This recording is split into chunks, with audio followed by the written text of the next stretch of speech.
उत्तराखंड के लॉकडाउन को लेकर काफी बड़ी अपडेट है। उत्तराखंड के अंदर लॉकडाउन अब आपका 29 जून तक के लिए बढ़ा दिया गया है। जी हां, अब उत्तराखंड के अंदर लॉकडाउन आपका 29 जून के सुबह 6 बजे तक के लिए लागू रहेगा।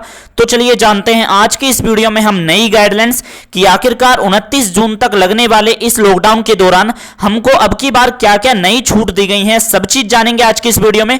तो चलिए शुरुआत करते हैं। आगे बढ़ने से पहले कहूंगा काफी जानकारी मिलने वाली है आपको इस वीडियो में, तो आप अभी इस चैनल को पहले सब्सक्राइब कर दीजिएगा और वीडियो को लाइक कर दीजिएगा। तो चलिए जानते हैं। तो देखिएगा सबसे पहले तो यहां पर आप टाइम जान लीजिएगा कि आपका देखिएगा 22 जून तक के लिए हमारा लॉकडाउन पहले से ही लगा हुआ था पूरे उत्तराखंड के अंदर, ठीक है। लेकिन अब 22 जून के सुबह 6 बजे से एक सप्ताह के लिए और बढ़ाकर यानी कि 29 जून के सुबह 6 बजे तक के लिए लागू कर दिया है, ठीक है जी। यानी कि आपका 22 जून से अब एक सप्ताह के लिए लॉकडाउन बढ़ाकर 29 जून के सुबह 6 बजे तक आपका लॉकडाउन लागू रहेगा, ठीक है जी। तो आपका टाइमिंग वगैरह आपको क्लियर हो गई। तो चलिए देखिएगा अब की बार जो है गाइडलाइंस में काफी बड़ा परिवर्तन और मैं यूं कहूं काफी और अधिक छूट दी गई है, इसलिए वीडियो को ध्यान से देखना। चार धाम से रिलेटेड, यात्रा वगैरह से रिलेटेड भी सारी गाइडलाइंस आज इस वीडियो में ही आपकी कवर हो जाएंगी, ठीक है। तो नंबर दूसरा पॉइंट देखिएगा कि यहां पर बताया गया है कि इस अवधि के दौरान जो है राज्य के ग्रामीण यानी ग्राम पंचायत क्षेत्र में इस आदेश में जितने भी गाइडलाइंस हैं उसमें आपको ढील देने के संबंध में जो डिस्ट्रिक्ट मजिस्ट्रेट हैं, जिला अधिकारी, ठीक है, जिले के ग्रामीण क्षेत्र में कोविड-19 संक्रमण की परिस्थिति का आकलन करने के बाद जो है आवश्यकता अनुसार अपने स्तर पर आदेश जारी करेंगे। कहने का मतलब यह है कि मान के चलो हमारे डीएम जी को ये एहसास हो रहा है, मतलब कि ये लग रहा है कि हमारे क्षेत्र में जो है कोविड के केसों में कमी है और भाई हम जो है अपनी छूट दे सकते हैं। तो भाई कोविड की स्थिति की समीक्षा करने के बाद जो है वहां के जिला अधिकारी वो अधिक ढील दे सकते हैं, इसके बारे में यहां पर बताया गया है, ठीक है। और इसके बारे में ये हमारा उत्तराखंड सरकार ने ही कह दिया है, और वो है कि किस ग्राम पंचायत में छूट दी जाएगी वो हमारे जिला अधिकारी के ऊपर छोड़ दिया है, ठीक है। और ये प्रशासनिक चीज थी, आप इसे इग्नोर भी कर सकते हो। तो चलिए तीसरा पॉइंट आपके लिए इंपॉर्टेंट है। अगर आप वैक्सीनेशन या टीका वगैरह लगवाने के लिए जा रहे हो इस कर्फ्यू के दौरान तो आप आवाजाही कर सकते हो, कोई दिक्कत नहीं है। आप वैक्सीनेशन का रजिस्ट्रेशन अपने आपके हाथ में होना चाहिए और प्रूफ के रूप में, ठीक है। और आप टैक्सी, ऑटो रिक्शा के माध्यम से वैक्सीनेशन सेंटर तक जा सकते हो, ठीक है। वहीं देखिएगा बात करें अगला जो पॉइंट है कि कोविड-19 के संक्रमण में कमी आ रही है, इसलिए कोविड कर्फ्यू के दौरान जो है आपको अगर शादी समारोह में, अब शादी की जो संख्या है, शादी समारोह में जो लोगों की, मेहमानों की संख्या बढ़ा दी है। अब 50 लोग जो है शादी समारोह में जा सकते हैं। जी हां, 50 लोग अधिकतम अब अटेंड कर सकते हैं, शादी के अंदर जा सकते हैं। बट यह है कि उन सभी का RT-PCR नेगेटिव रिपोर्ट होनी चाहिए 72 घंटे के अंदर की, ठीक है। और जिला प्रशासन द्वारा इस मतलब कि आपको उनसे अनुमति लेनी पड़ेगी। ये भी है कि आपको नियर बाय जिला प्रशासन या कोई पुलिस थाने में आप जो है बता दो कि भाई हम जो है शादी में ये इतने लोग हमारे पास आ रहे हैं, जिससे यार उनको वो हो जाए कि सेटिस्फेक्शन कि हाँ चलो हम कोई वो एक्शन नहीं लेंगे क्योंकि इन्होंने पहले से ही हमको इत्तला कर दिया है, ठीक है। तो शादियों में अधिकतम 50 लोग जा सकते हैं, ठीक है। और वहीं देखिएगा बात करें सभी यात्रा, ठीक है, अंतिम संस्कार में भी आपके 50 लोग शामिल हो सकते हैं। और देखिएगा जितने भी आपके एजुकेशनल इंस्टीट्यूट वगैरह हैं, कोचिंग स्कूल, कॉलेज हमारे, ये अभी आपके बंद रहेंगे। लेकिन जो हमारे कोविड-19 के दौरान जो जरूरी सर्विस है जैसे MBBS वगैरह, नर्सिंग क्लासेस, ये इनको छूट दी जाएगी, ठीक है। अगला पॉइंट ये है कि देखिएगा जितने भी हमारी गैदरिंग है, जितने भी हमारे समारोह हैं, यानी कि सांस्कृतिक, शैक्षिक, मनोरंजन से गतिविधियां, किसी भी ऑडिटोरियम में लार्ज स्तर पे, बड़े स्तर पे जितने भी हमारे प्रोग्राम वगैरह हो रहे हैं वो किसी भी लेवल के वो हमारे बंद रहेंगे, ठीक है। वहीं देखिएगा बात करें अगर देखिएगा बाहरी राज्यों से, ये आपके लिए इंपॉर्टेंट है 8वां पॉइंट, यात्रा के संबंधित बाहरी राज्यों से उत्तराखंड राज्य में आने वाले सभी व्यक्तियों को अधिकतम 72 घंटे के भीतर की RT-PCR नेगेटिव टेस्ट रिपोर्ट आपको दिखानी होगी, तभी आपको एंट्री दी जाएगी राज्य में आने की। इसके अलावा अगर आपके पास RT-PCR नेगेटिव नहीं है तो आप इन टेस्टों को भी करा सकते हो, जो यहाँ पे लिख रखे हैं आप देख सकते हो, रैपिड टेस्ट, ठीक है, यहाँ पर ट्रू नेट, तो इनको भी करा सकते हो, लेकिन RT-PCR ज्यादा बढ़िया रहता है। 9वां पॉइंट यह है कि बाहरी राज्यों से उत्तराखंड राज्य में आने वाले सभी व्यक्तियों को आपको जो है भाई 72 घंटे के अंदर की RT-PCR नेगेटिव टेस्ट रिपोर्ट तो चाहिए ही चाहिए। इसके अलावा अगर आप राज्य उत्तराखंड के अंदर आ रहे हो तो आपको स्मार्ट सिटी के वेब पोर्टल पर रजिस्ट्रेशन करना होगा, ठीक है। हर बार यही गाइडलाइंस रहती हैं यात्रा के रिगार्डिंग कि आपको भाई ई रजिस्ट्रेशन जरूर करना होगा, ओके जी। 10वां पॉइंट देखिएगा, 10वें पॉइंट में बताया गया है कि अगर आप अपने उत्तराखंड राज्य में अपने पैतृक गांव वापस आ रहे हो प्रवासियों द्वारा कोविड-19 संक्रमण के रोकथाम के लिए पिछली बार की तरह आपको जो है 7 दिनों के लिए आइसोलेशन बोर्ड में रखा जाएगा, ठीक है, क्वारंटाइन के लिए।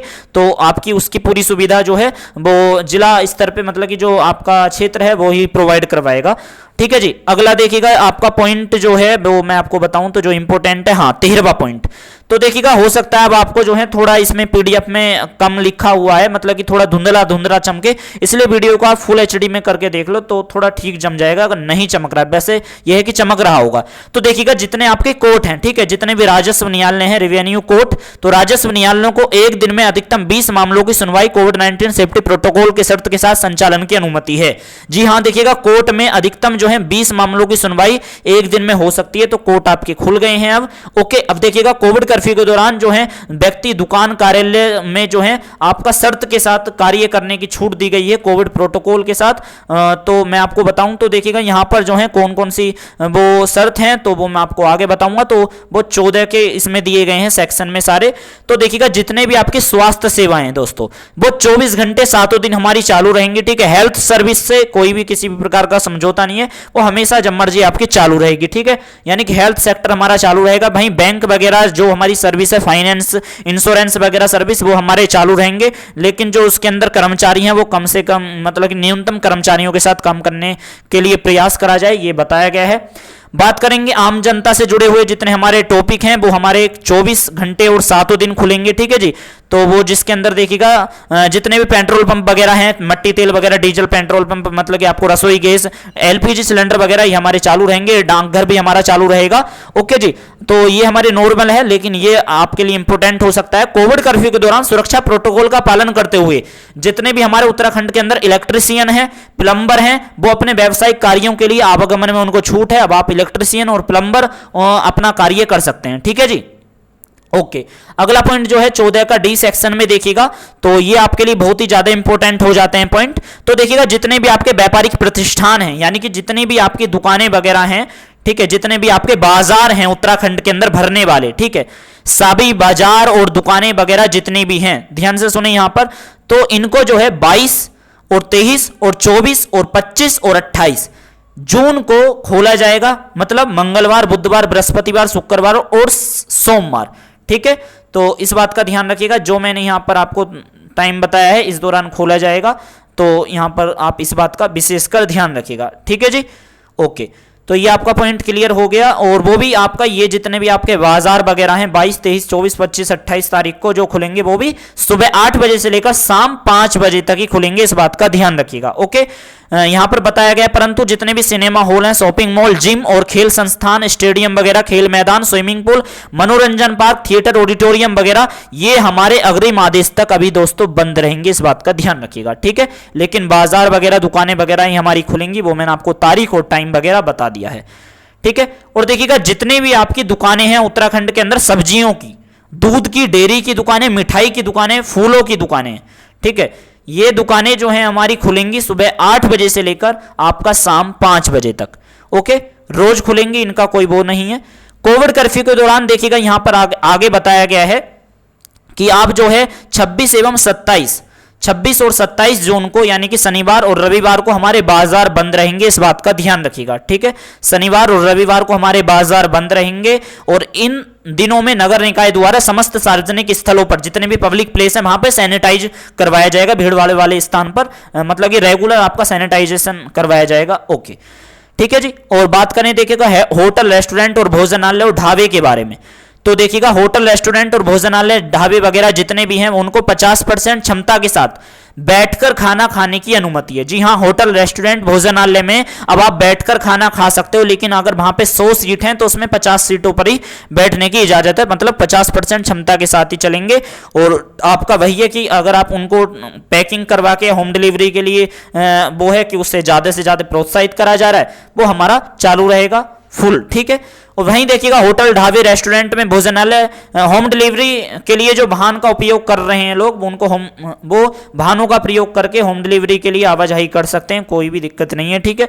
अगर आप होम डिलीवरी करना चाहते हो वाहन के माध्यम से होटल, ढाबे, रेस्टोरेंट के अंदर, तो वही कर सकते हो, ठीक है। आप खुद भी कर सकते हो, कहने का मतलब ये।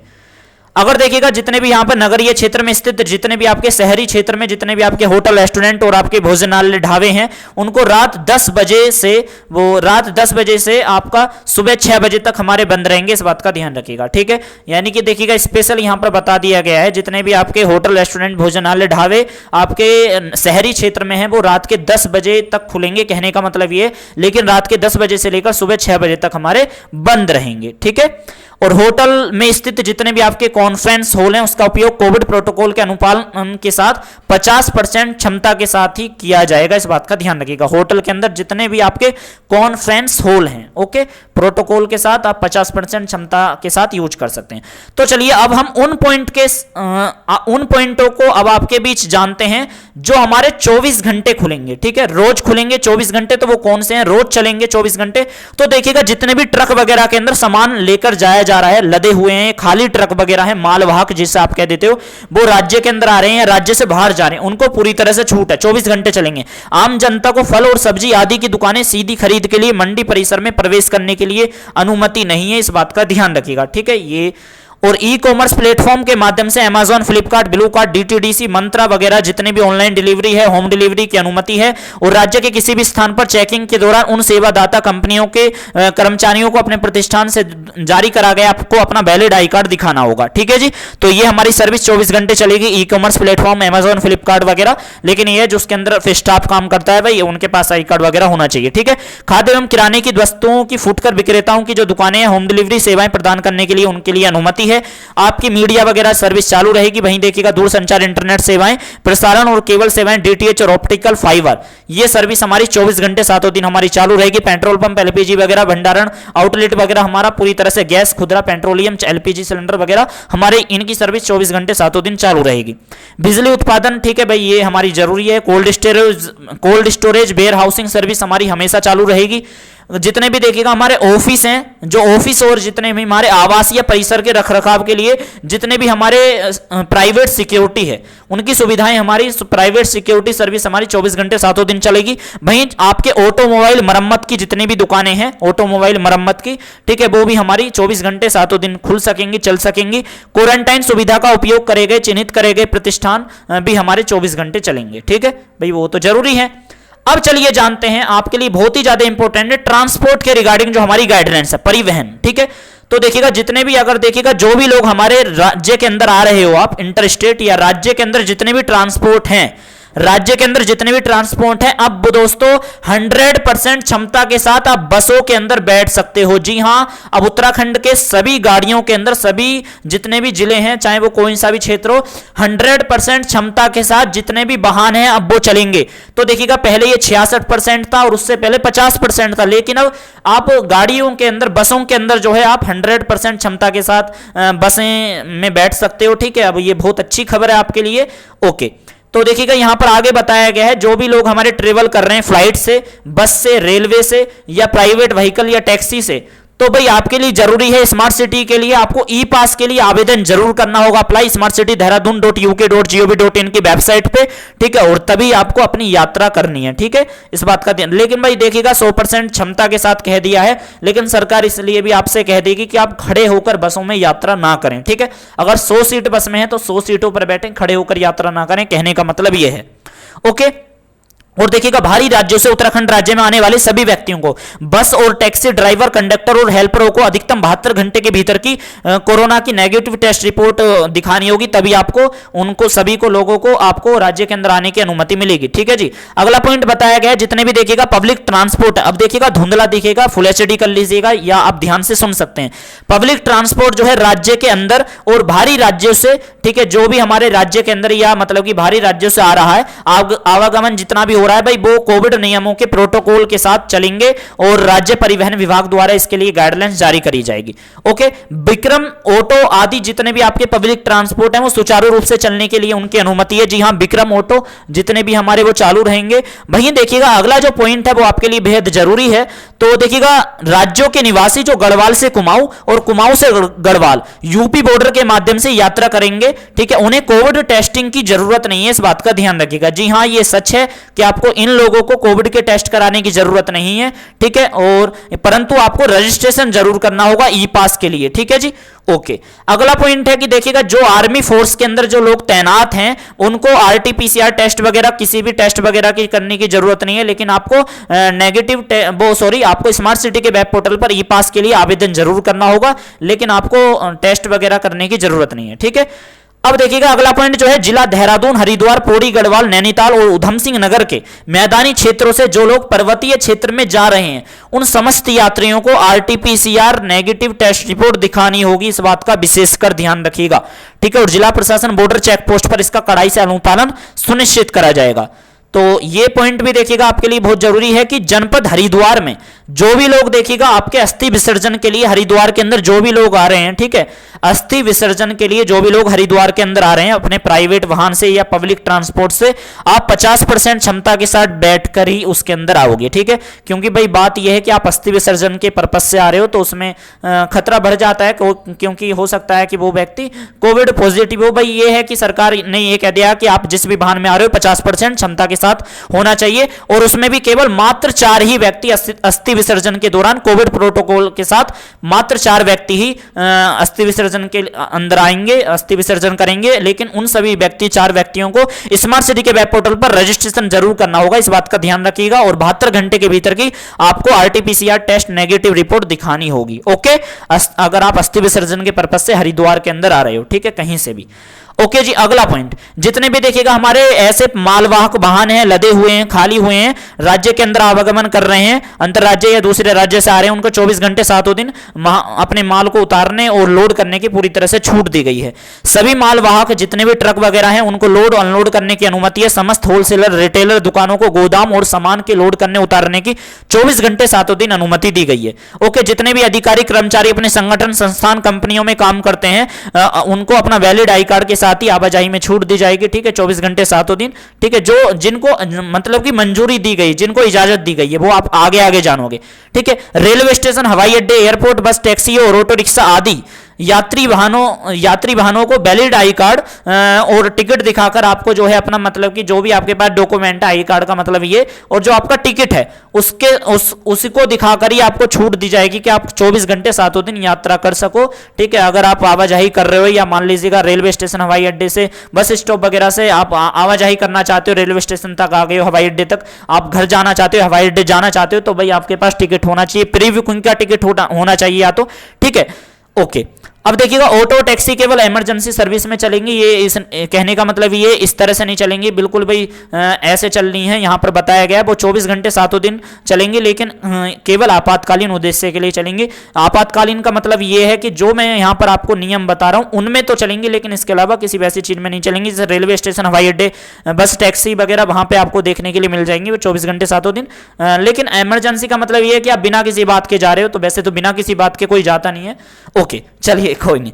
तो अगला जो पॉइंट है वो ये है, देखिएगा दोस्तों, आपातकालीन आवश्यकता वाले जितने भी बीमार व्यक्ति हैं अस्पताल में भर्ती, उनको 24 घंटे 7 दिन चिकित्सक की पर्ची के साथ, मेडिकल की पर्ची के दिखाने के बाद आप उनसे मिलने जा सकते हो, परिजन वगैरह लोग जा सकते हैं।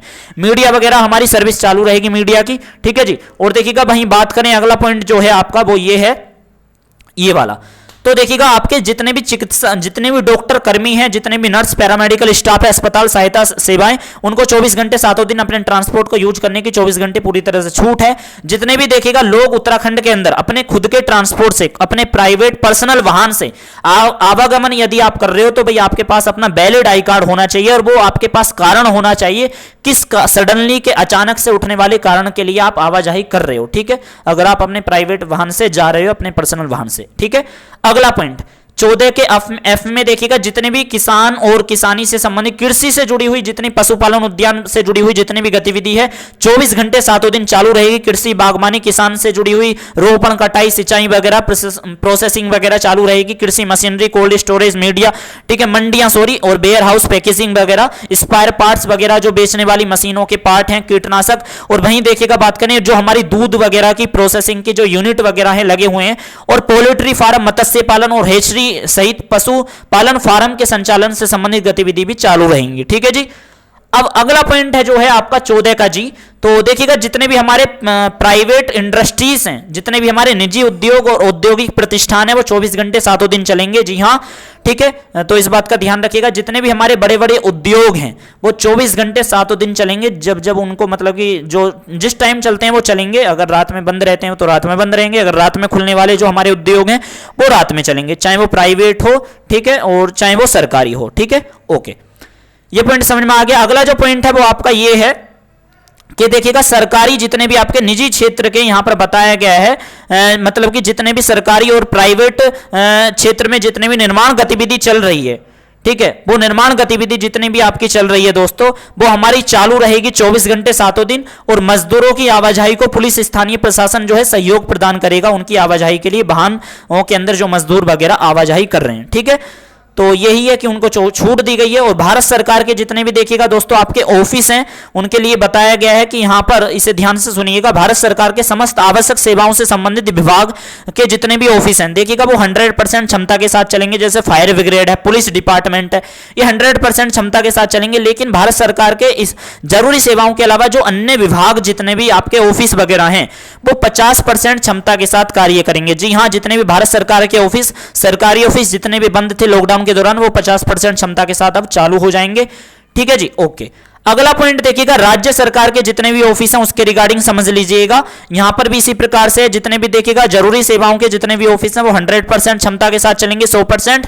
लेकिन इसके अलावा जितने भी अन्य विभाग के ऑफिस हैं वो 50% क्षमता के साथ ही चलेंगे। ठीक है, कहने का मतलब 100% का तो ये है कि भाई जैसे पुलिस और फायर ब्रिगेड की गाड़ियां हैं, ठीक है भाई, ये जरूरी ऑफिस थे, ये 100% क्षमता के साथ चल रहे थे और चलते ही रहेंगे। ठीक है, लेकिन जो हमारे लॉकडाउन के दौरान जितने ऑफिस हमारे बंद थे वो 50% क्षमता के साथ राज्य सरकार और आपके भारत सरकार के ऑफिस 50% क्षमता के साथ चल जाएंगे। ठीक है, पुलिस, होमगार्ड जो हमारी भाई देखिएगा जरूरी service, emergency service, disaster management, कारागार वगैरह, जेल वगैरह से रिलेटेड, कैदियों वगैरह से रिलेटेड और चिड़ियाघर वगैरह और विधानसभा रिलेटेड, ये पूरी तरह से हमारी चालू रहेगी, इनको हर पूरी तरह से छूट रहेगी। ठीक है, ओके। अब देखिएगा जानते हैं जितने भी हमारे सिविल सोसाइटी सेक्टर में जितने भी आपके प्राइवेट हमारे मतलब कि यहां पर बताया गया है जितने भी आपके देखिएगा कंपनियों के प्राइवेट और सिविल सोसाइटी के क्षेत्र में जितने भी ऑफिस हैं, ठीक है, प्राइवेट कंपनियों के ऑफिस जितने भी हैं आपके 50% क्षमता के साथ काम करेंगे। ठीक है जी, और यहां पर बताया गया है कि कर्मचारियों को घर से काम करने के लिए आप प्रोत्साहन करो। ओके, तो देखिएगा ये भी आपका पॉइंट कंप्लीट। तो लास्ट पॉइंट जिसके लिए हो सकता है आप बेसब्री से वीडियो का इंतजार कर रहे हो, 4 धाम यात्रा। जी हां, तो देखिएगा फर्स्ट फेज में यानी कि प्रथम चरण के अंदर जो फर्स्ट आपका स्टेज है, प्रथम चरण में 1 जुलाई 2021 से आपकी 4 धाम यात्रा शुरू होने जा रही है। जी हां, 1 जुलाई 2021 से 4 धाम यात्रा शुरू हो जाएगी। प्रथम चरण में केवल जनपद रुद्रप्रयाग के निवासियों को श्री केदारनाथ मंदिर के दर्शन, जनपद चमोली के निवासियों को श्री बद्रीनाथ मंदिर के दर्शन और जनपद उत्तरकाशी के निवासियों को यमुनोत्री के और गंगोत्री मंदिर के दर्शन के लिए अनुमति होगी। ठीक है, तो इन लोगों को ही अनुमति है, इस बात का ध्यान रखिएगा दोस्तों। और समस्त दर्शनार्थियों को दर्शन के लिए रजिस्ट्रेशन करना होगा और 72 घंटे के भीतर की आपके पास RT-PCR नेगेटिव टेस्ट रिपोर्ट आपके पास होनी चाहिए। जितने भी देखिएगा लोग इसके अलावा दर्शन करने आ रहे हैं उन सभी दर्शनार्थियों को अधिकतम 72 घंटे की RT-PCR होनी चाहिए। ठीक है, नेगेटिव, और आपके पास मतलब कि ई रजिस्ट्रेशन भी आपको करना पड़ेगा। ओके, और सेकेंड फेज जो चलेगा 4 धाम यात्रा का वो 11 जुलाई से चलेगा। दूसरा चरण मतलब उसके अंदर दूसरे चरण में केदारनाथ मंदिर और आपका श्री बद्रीनाथ मंदिर, यमुनोत्री मंदिर, गंगोत्री मंदिर के दर्शन के लिए केवल उत्तराखंड राज्य के निवासियों को ही अनुमति होगी। समस्त दर्शनार्थियों के दर्शन के लिए ई रजिस्ट्रेशन, 72 घंटे की RT-PCR रिपोर्ट दिखाने के बाद ही आपको अनुमति मिलेगी। ठीक है, नॉर्मल तो देखिएगा उत्तराखंड राज्य के अंदर सभी व्यक्ति 11 जुलाई से देख लेंगे, लेकिन वो मैंने आपको ऊपर भी बता दिया, ऊपर भी देख सकते हैं। लेकिन यहां पर जो लोग देखिएगा बाहर से आ रहे हैं दर्शनार्थी के रूप में श्रद्धालु, उन्हें 72 घंटे की RT-PCR रिपोर्ट दिखानी होगी भीतर की। 4 धाम यात्री को सुचारू रूप से संचालन के लिए विस्तृत रूप से कोविड-19 गाइडलाइंस का आपको पालन करना होगा जो पर्यटन विभाग के द्वारा जारी करा जाएगा। ठीक है, तो दोस्तों देखिएगा आपकी यही थी फुल गाइडलाइंस जो आपकी उत्तराखंड के अंदर आपकी लागू रहेंगी। ठीक है जी, तो आपको वीडियो अगर आपने यहां तक देख ली है तो आपके लिए बहुत बहुत धन्यवाद और बहुत बहुत शुक्रिया तहे दिल से। आप हमारे चैनल को जरूर सब्सक्राइब करें तो ये हमारी गाइडलाइंस आपकी 29 जून तक अब आपकी लागू रहेंगी, इस बात का ध्यान रखिएगा, ठीक है। लेकिन आगे की भी गाइडलाइंस 29 जून के बाद के लॉकडाउन के बाद की भी गाइडलाइंस, आपके जुलाई के महीने की भी 4 धाम यात्रा से संबंधित गाइडलाइंस भी मैंने आपको यहां पर बता दी है आदेश के अनुसार। तो ऑफिशियल गाइडलाइंस थी, तो हमें दीजिए इजाजत। Thank you so much, thank you.